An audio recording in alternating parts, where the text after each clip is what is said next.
Imagine um ser que aparece do nada, abençoa a pessoa mais importante da história e desaparece tão misteriosamente quanto surgiu.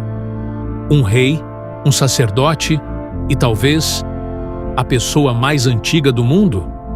E se eu te dissesse que esse personagem bíblico, Melquisedeque, é um dos maiores enigmas da fé? Olá, sejam muito bem-vindos a Relatos. Hoje a gente vai mergulhar numa figura fascinante e pouco compreendida, Melquisedeque. Quem foi esse homem que a Bíblia menciona de forma tão breve, mas com um impacto tão profundo? Vamos desvendar seu papel, sua importância e por que ele ainda gera tantas discussões teológicas séculos depois. Pega seu café, se ajeita aí, porque a história de hoje é de tirar o fôlego. Nossa jornada começa há muito tempo atrás, com Abraão. Logo após uma vitória militar impressionante, onde ele resgatou seu sobrinho Ló, Abraão está voltando triunfante. Ele derrotou vários reis, recuperou bens e pessoas. E é nesse exato momento, no Vale de Savé, que também é conhecido como Vale do Rei, que ele encontra alguém inesperado. Melquisedeque, rei de Salém e sacerdote do Deus Altíssimo. E aqui já temos o ponto mais interessante. Ele aparece depois da batalha, como se estivesse esperando. E o que ele faz? Ele traz pão e vinho. Isso te lembra alguma coisa? Pois é. E mais, ele não só traz o sustento, como também abençoa Abraão em nome do Deus Altíssimo. E Abraão, que era um grande homem na fé, o pai dos fiéis, a pessoa que falava diretamente com Deus, ele faz o quê? Ele dá o dízimo de tudo para Melquisedeque. Isso é gigantesco. Pensa bem, Abraão estava prestes a receber riquezas inimagináveis do rei de Sodoma, mas ele recusa. Ele diz: "Não pegarei nem um fio de sandália, nada que seja seu, para que não digas, eu enriqueci Abraão."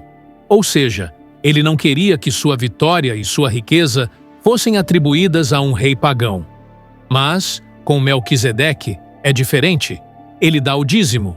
Por quê?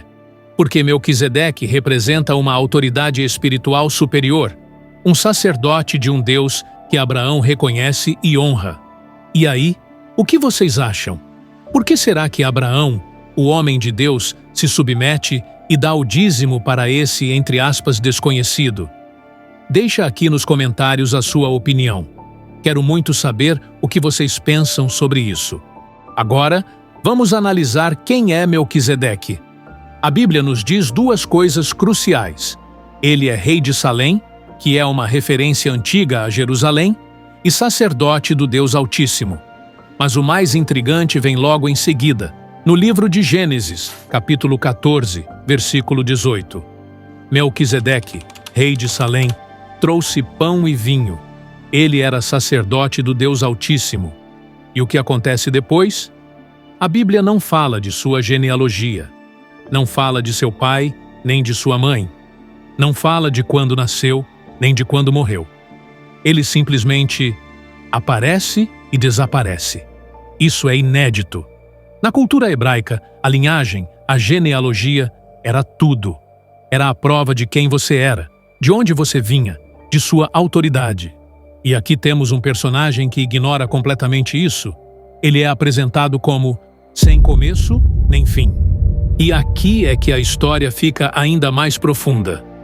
No Novo Testamento, especificamente na carta aos Hebreus, Melquisedeque é usado como um tipo, uma sombra, de Jesus Cristo. Pois este Melquisedeque, rei de Salém e sacerdote do Deus Altíssimo, que saiu ao encontro de Abraão quando este voltava da matança dos reis e o abençoou, a quem também Abraão deu o dízimo de tudo, que, em primeiro lugar, por interpretação, é rei de justiça, e depois, também rei de Salém, que é rei de paz, sem pai, sem mãe, sem genealogia, não tendo princípio de dias nem fim de vida, mas, sendo feito semelhante ao Filho de Deus, permanece sacerdote para sempre. Hebreus 7, 1-3. Sem pai, sem mãe, sem genealogia, sem começo nem fim de dias. Isso não é uma descrição literal de um homem comum. Isso é uma descrição de alguém que prefigura a eternidade de Cristo.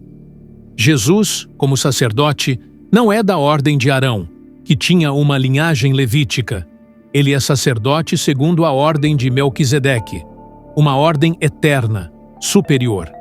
Essa ausência de registro genealógico é uma das coisas mais estranhas e ao mesmo tempo mais importantes sobre Melquisedeque. O que isso nos diz sobre a natureza da autoridade espiritual? Comenta aí embaixo o que você pensa dessa figura enigmática. Voltando ao dízimo. Por que Abraão deu o dízimo? Porque Melquisedeque representava uma autoridade sacerdotal maior. Ele não era levita, porque a ordem levítica ainda nem existia formalmente. Ele era anterior a isso. Ele era sacerdote do Deus Altíssimo, o Criador. E essa ordem de Melquisedeque é tão importante que o Novo Testamento dedica um capítulo inteiro, Hebreus 7, para explicar sua superioridade sobre o sacerdócio levítico.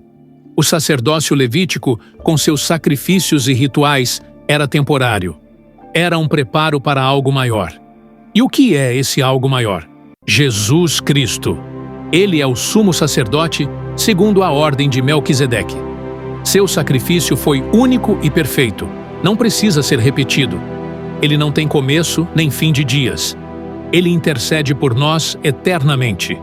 Ele é o Rei de justiça e Rei de paz. O dízimo que Abraão deu a Melquisedeque, portanto, não era apenas um ato de respeito, mas uma demonstração de reconhecimento de uma autoridade espiritual suprema, que prefigurava o próprio Cristo. Agora, quem era Melquisedeque? A Bíblia não nos dá uma resposta definitiva, e é aí que a teologia se diverte, e às vezes se complica. Uma das teorias mais fortes é que Melquisedeque era uma teofania, uma manifestação de Deus, ou até mesmo o próprio Cristo antes de sua encarnação. Pensa comigo, quem mais poderia aparecer assim, sem genealogia, ser rei e sacerdote supremo, e ser reconhecido por Abraão como representante do Deus Altíssimo? Outra visão é que ele era um homem real, um rei justo e sacerdote de uma tribo que já conhecia e adorava o Deus verdadeiro antes mesmo de Abraão. Um homem escolhido por Deus para um papel específico naquele momento. Alguns chegam a especular que ele poderia ser Sem, filho de Noé, que viveu por muitos anos e teria tido contato com Abraão. Mas isso é mais especulação do que base bíblica sólida. O importante não é exatamente quem ele era em termos de sua humanidade comum, mas o que ele representava: a ordem sacerdotal eterna, a justiça, a paz e a autoridade divina antes mesmo da lei mosaica. O mistério em torno de Melquisedeque só aumenta sua importância. Ele é um elo entre o Criador e a humanidade, um prenúncio do que viria. Qual dessas teorias sobre Melquisedeque mais te convence? Ou você tem outra interpretação? Compartilha com a gente nos comentários, ok? Melquisedeque viveu há milhares de anos.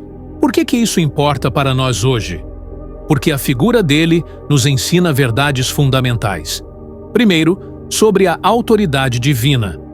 Melquisedeque aparece em um momento de caos, após uma guerra, e traz ordem, bênção e reconhecimento do Deus Altíssimo. Segundo, sobre justiça e paz. Seu nome significa literalmente Rei de Justiça e Rei de Paz. Jesus, nosso sumo sacerdote, é a personificação dessas qualidades. Ele traz justiça verdadeira e a paz que excede todo o entendimento. E terceiro, o sacerdócio eterno. A carta aos Hebreus usa Melquisedeque para mostrar que o sacerdócio de Jesus é superior, eterno e suficiente. Não precisamos de mais sacrifícios, não precisamos de intermediários humanos falíveis. Temos Jesus, nosso eterno sumo sacerdote, que nos conecta diretamente ao Pai.